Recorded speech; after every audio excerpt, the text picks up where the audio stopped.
a lot of conversations about how good or how bad this last NBA Finals was, but our boy Trey, video will be in the description down below for his channel and his video, ranked the last 10 NBA Finals MVPs. Let's get straight into it, man. Back to back to back basketball videos. Oh my god. I'm sorry, my rap and movie viewers. You gotta wait. We got business to take care of, bro. The season just ended. There'll be plenty of time to talk about that other shit. But right now, nah, nigga, I'm trying to see what the hoops looking like on God. We did it. We did it! We did it! Well, there you have it, ladies and gentlemen. Your 2020. Yo, this dude JT, bro. Boy, I ain't gonna lie, man. Sometimes he makes not sometimes. A lot of times, man, he makes it really hard to defend the man. JT, I just wanted one game of you shooting 50% from the field in the finals, bro. That's literally all you needed to get that finals MVP low key, bro. Like, 24 champs are the Boston Celtics. Cheer, cry about it, doesn't matter, bitch, it happened. Tatum has a ring, Brown has a ring, and a finals MVP. And I mean, shit, they're the best team in the league the whole year. Definitely one of the easiest final paths of all time, no question. But today we're not going to dwell on that shit. No. We're just going to focus on the finals. And not just their finals. No. The last 10 of them. That's right, bro. Like the title says, we're doing a little bit of ranking today. Specifically ranking the last 10 finals based off their excitement, watchability. I don't know what I end up putting for the title. But basically, bro, if this shit was worth turning on, S being hell yeah, turn that shit on, nigga. That's a classic. And F being trash. Makes you want to throw your TV out the fucking window. Now, this isn't based off, like how good the teams were, who deserved what, blah, blah, all this extra shit. Nah, bro, just strictly focusing on if the finals was a fun watch. And yeah, bro, y'all pretty much fucking get it. But before y'all, I think Easy F 2018 in the last 10 years, 2018 was pretty bad. I ain't gonna lie. That was the last year people really wanted to see the Warriors Cavs. Honestly, we didn't want to see Warriors Cavs that year. But Bron just broned it up, and the Warriors stayed being the Warriors, and the Rockets stayed being the Rockets. You know what I'm saying? Outside of that, Denver last season was pretty bad, bro. I'm sorry, man. I'm sorry. Because at least this year, even though the Celtics were favored, there was still, like, legitimate basketball discourse as to, who was going to, like, which matchup was going to prevail. But last season, bro, no one thought Miami had a chance, bro. I'm sorry. No one thought Miami had a chance. At least this year, you had a decent amount of media pundits that thought the Mavs were going to win. But last season, that just wasn't the case, bro. That just was not the case, It's actually more of a shock this year that it ended in 5. And I think last year, it was a shock that it went to 5. You know what I'm saying? So I really get it. Last video, I said worst video idea wins, which I'm pretty sure I did this shit already. Because somebody said Gobert highlights over French Montana music, which is probably the funniest response again. So you know what? That one's on me, bro. I'm going to redeem myself. Go back in the comments and humor me. All right, man. Y'all know what's happening, bro. We might as well get into this shit. To start it off, we got the 2015 finals. But Trey, didn't you say the last 10 years? 2024 minus 10 is 2014. Shut your dumb ass up. The first Cavs versus Warriors series, and definitely not the last. A lot of hype built up to this series, man. On Cleveland side, LeBron's first year back in the Cavs. Let me predict every pick before you actually make it. 2014-15. I'm gonna give this one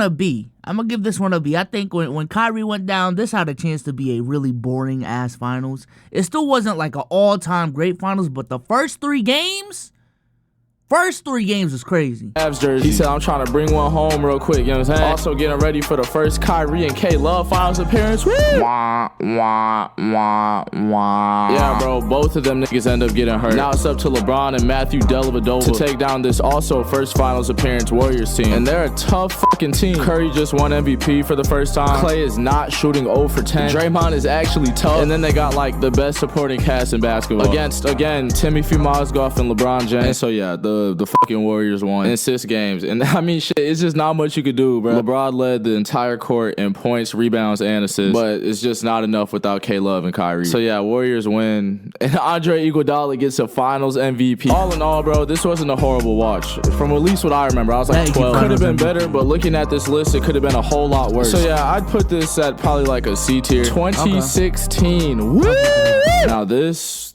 Yes. Stop it. Stop it. You know what's crazy though?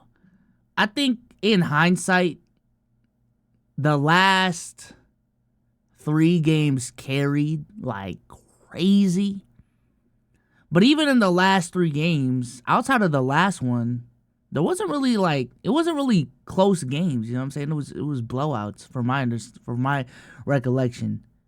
And the first 4 games as well was blowouts. So let me actually check.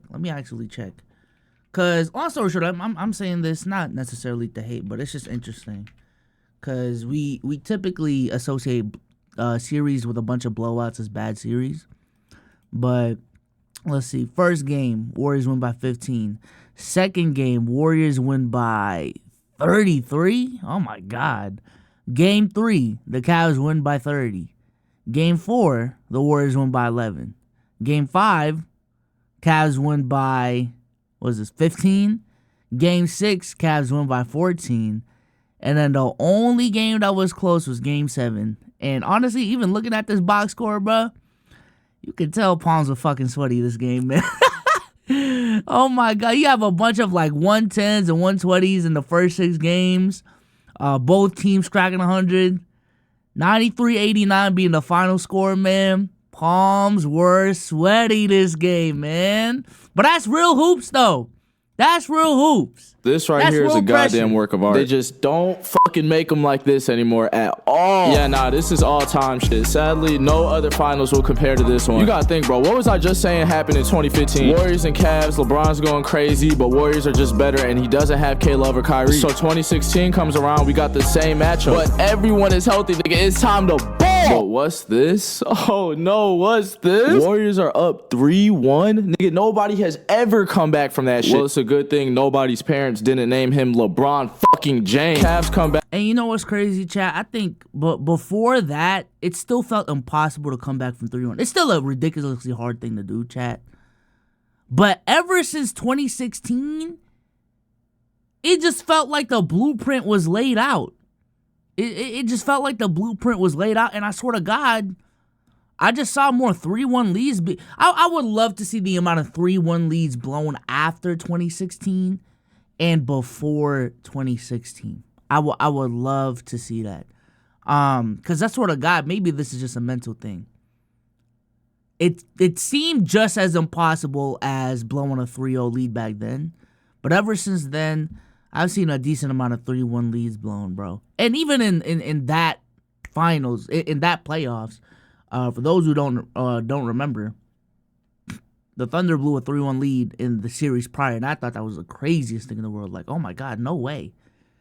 And for the same team that came back from that to let that happen in the next round, bro, crazy. Back, and this leads to the greatest Game 7 of all time. Yeah, Draymond suspended Game 5, but I mean, nigga, bro should stop doing that fucking Draymond shit. You would think missing out on a game like this would have taught him a lesson. Fuck no! Came back in Game 7 and definitely hooped his ass off, had like a 30-point triple-double. But 'twas not enough. Get Curry off of Kyrie. And yeah, man, Cavs have the greatest comeback of NBA history. Beat a 73-9 team after being down 3-1, and the games were just super exciting. So yeah, 2016 is 100% S tier. 2017. Remember earlier, like 2 seconds ago, when I said that 73-9 team blew a 3-1 lead? Well, what if I told you the series before that, they overcame a 3-1 lead, and the best player on the team they beat joined them? Ah, yes, the lamest move of all time. Kevin Durant joins. The lamest move of all time. I know some motherfuckers that have not let that shit go still, man.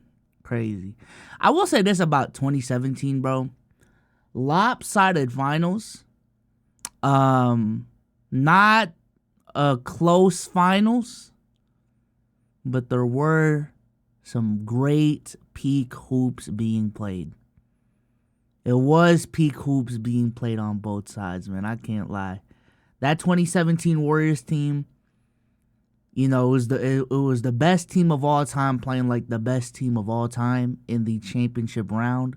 The 2017 Cavs and maybe this is my hot take of the day, I think the 2017 Cavs is the most underrated team of all time. The 2017 Cavs is better than a lot of championship winning teams. Yes, championship winning teams. A lot of them too. That team was nasty. That team was a problem. And for those two teams to go head-to-head in the finals, mind you, there was also the conversation of the Cavs having a Warriors number because Christmas Day, like they had that classic of a game, still the greatest Christmas game I've ever seen. But nevertheless, bro, yeah. Great hoops, peak hoops. You can still argue, even though the finals wasn't like exciting. Well, it was exciting, but it wasn't close. I don't know. You just have to be there, man. I know a lot of y'all look like 13 in the chat, so. The 73-9 Warriors, after blowing a 3-1 lead to him, is a top 2 player in the league, ring chasing. The fuck type of shit nothing will ever justify, bro. Even if he goes back to OKC, it won't justify this shit. Bro ruined basketball for a cool 730 days for 2 rings that niggas don't give a fuck about. At the end, all it did was boost Steph Curry morale and make the finals, playoffs, honestly, regular season 2, just some shit. So yeah, both these finals were dog shit. We had a tough ass storyline going, bro. The Curry-Bron rivalry would be balanced, but no, KD gotta put his face in it. And yeah, most predictable rings of all time and 2 of the most boring finals of all time. I literally only remember KD hitting those 2 shots in the same spot. Oh yeah. And those game 3s though, I will say, KD showed his ass. Man. I ain't gonna lie, man. On the road, still crucial games. I think both times Curry had a stinker. So, this was one of the few times KD really had the backpack. Like, nah, KD was on one in both years, bro. J.R. Smith forgetting the score of the first game of the fucking finals. So yeah, these 2 years are a little duo with each other in F tier. Kevin Durant, you will never be forgiven for your sins. Now, 2019 shit got hectic in 2019. Kawhi was done with the Spurs, bro. He was tired of the San Antonio woman. Said he wanted to be in LA. And me put both in F. I feel it though. 2019, in terms of exciting finals runs, bro, I will say this: Toronto showed the fuck up in 2019, bro. I think that was the most hype finals run in the last 10 years in terms of a city just being excited as fuck. Now, mind you, this is Toronto too, so honestly, they're repping a whole ass fucking country. But now the Raptors were lit this season, bro. And they just had one of the most well-rounded teams I've ever seen in my life. It was just unfortunate that in the final round, the Warriors suffered through the injuries that they suffered, because that really could have been a fantastic series. And I'm not gonna take away that ring from the Raptors, but I don't know, bro. That would have been exciting with KD there, and Clay being healthy. Because contrary to popular belief, I got the Warriors winning if they're healthy. But that still might go 6-7 though. That still might go 6-7. And they sent his ass to Canada. And then bro went on to have one of the most legendary runs ever. Got the East the fuck out the way and met the Warriors in the final. But Carmen said, not today, bucko. And sadly being subjected. KD was hurt and the Warriors were without him. And Kawhi kills him. My boy Pascal hooping his ass off. And the Raptors end up winning their first ring ever. First year with Kawhi. And you know what's so funny about that? This is like the only time you'll see a team's best player, second best player, whatever the fuck you think, go down. Along with Clay too. Forgot to mention that. And the community still respects the other team for winning. Bro, that's how you know everybody was fed up with the Warriors. KD getting hurt just felt like it leveled the playing field. And yeah, bro, we get to see the first Raptors ring ever. Super exciting. And from what I remember, I think the games were pretty good, bro. I don't know. I smoked too much. All in all, I'll give this like a B tier. Only reason I wouldn't say A is because, not everybody was healthy. But shit, if everybody was healthy, it'd damn near be S. 2020, cue the other music. The bubble ring. Definitely the most controversial ring on this list. Because, I mean... Laker fans calling any other ring a Mickey ring is funny. Cause the origin of the ring came when y'all were in the finals. Y'all just need to remember that. Damn near at the peak of COVID. Oh yeah, Rudy, we could thank you for that one. And it probably would have been a problem regardless, but he had to be the one to introduce it. No fans, no family, bro, just straight hoops. And a lot of people don't fuck with that, bro. They say this is Mickey Mouse shit. But as far as what I think, look, whether you come to terms with it or not, that 2020 bubble playoffs has been the best playoffs of this decade. You can't lie, bro. It was always some shit happening, some crazy shots, insane performances. Nigga, the bubble was lit, don't lie. The whole no fan shit definitely makes it weaker, but in terms of straight basketball, bro, stop it, nigga. That shit was fun to watch. But we not talking about the bubbles just in general, bro. We talking about the finals. And I mean, the finals. I like Miami, bro. I like Jimmy Butler or whatever, but come on. That final... I mean, it went to 6, and like that one game, like Jimmy backpacked and had the over the whatchamacallit, the railing shit. That was a cool little moment, but man, come on, bro. The Lakers were winning that shit. Like I said, I feel like the series before the finals were like pretty motherfucking exciting, watchable or whatever. The actual finals was like C tier. Now that we've officially hit the decade of the C tier being generous, I can't lie. Let me ask y'all this. How do y'all feel about that bubble? I like to ask this every year, to be honest with you. Cause I've always, mind you, I'm not gonna take away that ring from the Lakers. I'm not about to do that. I'm not about to say it's a fake ass ring. I think every ring counts. I think every ring has some sort of asterisk to it.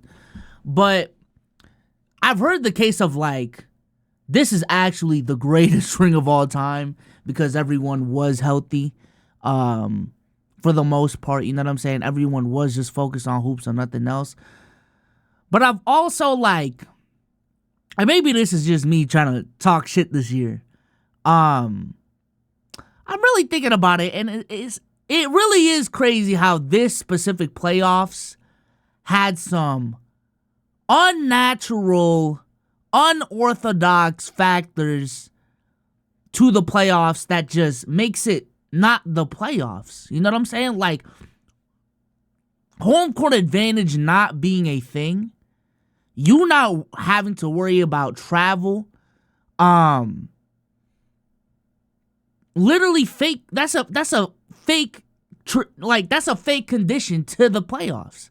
You know what I'm saying? That's not a normal condition to the playoffs. Obviously, I understand the context as to why it's not normal, but not having to play in front of home crowds, not having to deal with that sort of pressure, and even the argument about depth perception, right? Having to play in front of Zoom meetings instead of, again, tens of thousands of fans. Now you got to play in front of, what, like 200 people on a Zoom call on a digital screen? You know what I'm saying? And also the 3-month, 4-month hiatus, however long the hiatus was, to allow everyone to heal up. I just feel like you can really make the case that again, the 2020 Lakers were the champions. Even in normal conditions, there's a good chance that the Lakers actually still win this, so I'm definitely going to give them the benefit of the doubt. But this was literally a playoff run of fake playoff conditions. I think injuries being a part of shit is like natural playoff conditions. You know what I'm saying? And I think the Lakers, specifically, who has been injury prone ever since then, outside of this last year, was a team that heavily benefited off of their two players having all that rest leading up to the finals. Them also being one of the oldest teams in the league. Nevertheless, though, it's an interesting conversation. That's all I'm saying.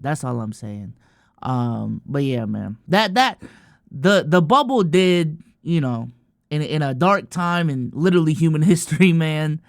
Just seeing sports for the first time in a long time, that was needed. I ain't gonna lie, that was needed. 2020, you'll notice we have a different winner every year. You know what I'm saying? Competition stepped up. It's no longer just predictable. But yeah, man, next up we got 2021 Bucks versus Suns. Whole lot of first final appearances. This finals was definitely pretty decent, I ain't gonna lie. Suns choked some bad. Up 2, lost 4 games in a row. Just overly tragic. And yeah, this is when Giannis became the best player in the world. Closed them out with a nice little 50 ball and did not shoot like Giannis at the line. One of the best final performances ever by far. And to go along with that, a whole lot of tough ass highlights throughout the series. Nobody knew exactly who was gonna win, which could have easily not been the case in 2021. But KD's second shot at a super team fell through. But yeah, nah, the 2021 finals was definitely decent as hell. Honestly, one of the more exciting series on this. This is probably closer to an S than a lot of people think. And honestly, it probably is a S. It probably is a S, bro. Coming back from 2-0, not the craziest thing in the world, but that's still like, that's a pretty big lead from a series perspective that you have to come back from. Giannis played at all-time great levels in these finals. And I do think even though on both sides, you know, the teams who made it to the finals had injury-riddled paths, like, these were still two, like, really, really good teams that were already championship contenders that made it to the finals. You know what I'm saying? Chris Paul being in the finals the first time, too, that was fun to watch. Him thinking he was getting a ring and not... that was fun to watch. And Giannis dropping 50 in Game 6. Crazy. That was crazy.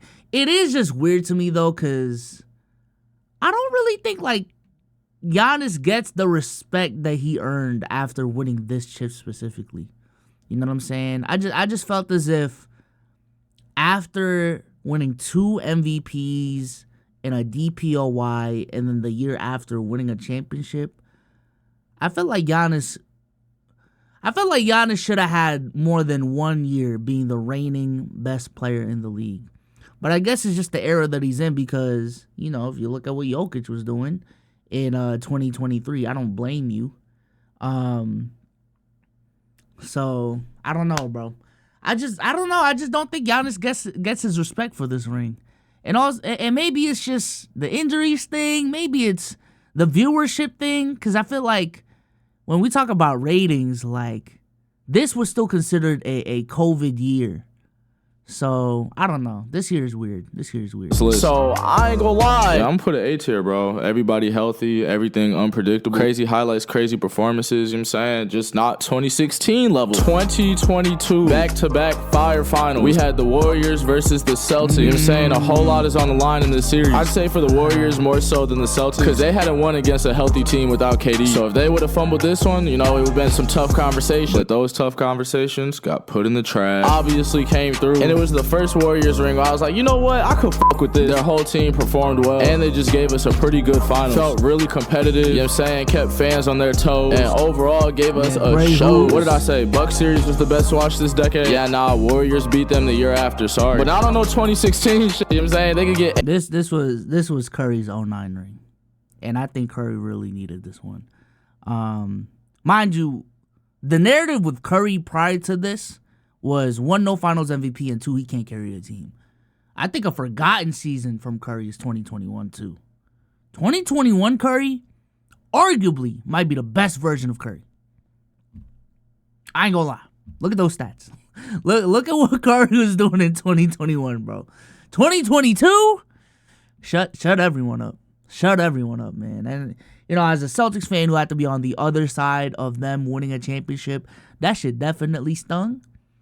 But the way we won it this year, I ain't gonna lie, I don't think we won it this year if it wasn't for the hardship of 2022 and 2023. Like, if you listen to how these Celtics have been talking about this year, like, the growing pains were necessary. So, hey, man, Warriors, close that shit up, though. I ain't gonna A tier 2023. F. Not a fan at all. First seed versus 8th seed in the finals, nigga. We got a first round matchup in the finals. And you know, you're probably like, oh, don't play with the Heat. You know, they're not a normal 8th seed. Get the fuck out of my face with that shit, bro. I respect them. Underdogs made the finals, but a 5-game series, nigga, no, they were not worthy opponents. But shit, I guess the Celtics and Bucks weren't either. Yeah, nah, this shit was top ass, bro. I'm sorry. The competitive spirit was not in the air. It's cool because, like, you know, Jokic got his first ring. He's building this crazy resume. The Nuggets are looking unstoppable. You know, Jimmy Butler got that dog in him, that heart. But again, nigga, 8th seed versus 1st seed in the fucking finals. Shit was ass, bro. I'm sorry. Shit was ass. Again, not as bad as it could be looking at this list. At least all the Nuggets opponents were healthy. So I'll give it like a... It's crazy because last year when I said that was the NBA TV finals, I was getting cooked on the timeline. Now this year, everyone can just say no one cares about the finals, right? Fucking crazy, bro.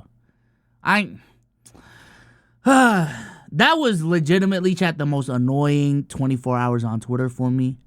When I said that this finals was about to be an NBA TV ass finals, and everyone wanted to nerd it up and say I was bugging and saying I'm not a real NBA fan because real hoop heads don't really care who's in the finals for ratings and don't care about the narrative. We just watch real hoop for real. That was the most annoying 48 hours on Twitter for me, bro. For no fucking reason. And then the next year, just because it's Boston in the finals and y'all don't fuck with Boston, now it's just acceptable to say this finals is boring. Like, come, yo, I hate a guy named Twitter, man. I hate a guy named Twitter, man. Lastly, our most recent finals, 2024. This was the worst finals since 2018, bro. This is the worst finals. What? Worse than last year? I don't know about worse than last year, man. I think if it was interesting last year, though, I'll give this a 2023. It was interesting last year to see Jamal Murray and Jokic like just dominate the way they did. This playoffs, these finals in 2024, no one really dominated from an individual perspective, which I know a lot of NBA fans love individual domination. But I don't know. Maybe it's just my bias leaking in, but obviously I fucking love these finals. I love these finals right here. Objectively, though, if I wasn't a Celtics fan, I wouldn't put this in the upper echelon. It's probably C, D, and you know, if I'm a Celtics hater, F. You know what I'm saying? But yeah, I feel it though. I mean, the ring ain't for y'all. The ring ain't for y'all, man, and it's cool. It's fine. You know, it's not for y'all to enjoy anyways, man. You know, this is the villains winning a chip.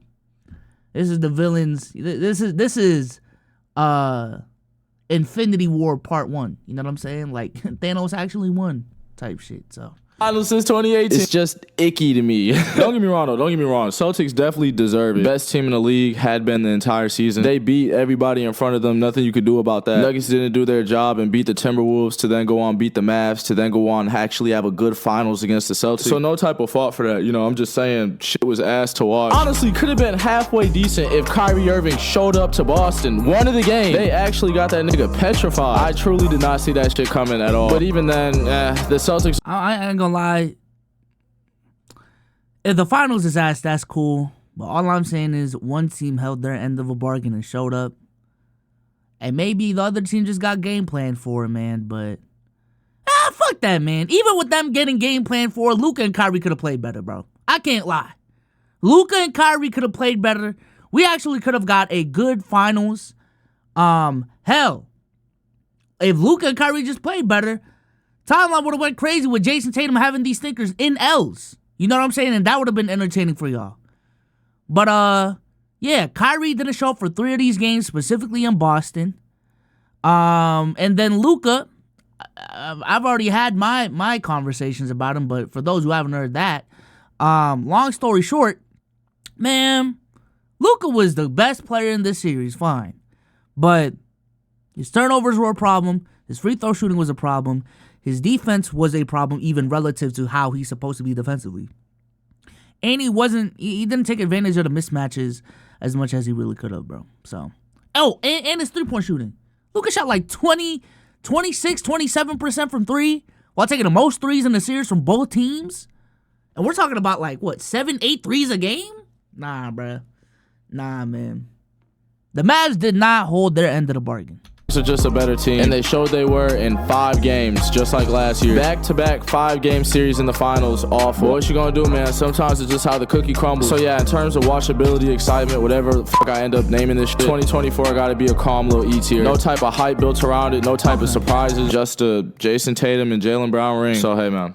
We're gonna put that in E. And yeah, man, that's my ranking, bro. What do you? I'd say 2023 and 2024 are in the same tier.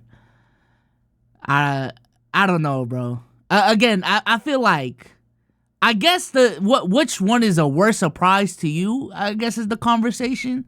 The series that was supposed to go to 6 but finished in 5, or the series that was supposed to end in 4 but went to 5, you know? So I don't know. I guess that's what's holding the 2023 finals up a little bit more, and also better individual performances from Jokic, I guess. But I'm not mad at this, though. I'm not mad at this. S tier. Yeah. I mean, if you're holding S tier to a really, really high regard, I think it's fine to put just 2016 up there. Because if we're talking about in history, we're probably talking about just 2016 and like 2013 in the S tier for real. 2022 in A tier is fine. 2021 in A tier is cool. 2019 in B tier, I actually agree with that. The bubble ring, it was more entertaining than these last 2 rings, so I'll give y'all that. The 2015 finals, I would actually put up higher, probably to B. And then 2023, 2024, I'm leaving that at D tier. 2017, I'd actually put up the D tier as well. And 2018, that's F. That's F.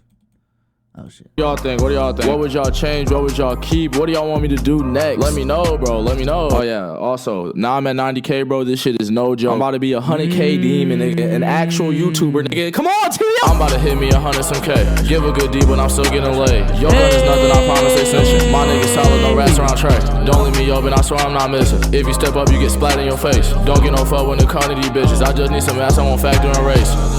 Damn. Damn. I like that. And he loves all colors too. Shout out to Trey, man. Like I said, man, his video will be in the description down below. Show some love to Trey, bro. I really fuck with this channel. I ain't gonna lie, in an era where everyone is niching down, Trey just uploads whatever the fuck he wants. And he's one of the few like hybrid channels, like NBA and music, and he's like making it work. Like, that's impressive as fuck. So, shout out to Trey, bro. Link to this video will be in the description down below. And I'm out, man. Peace.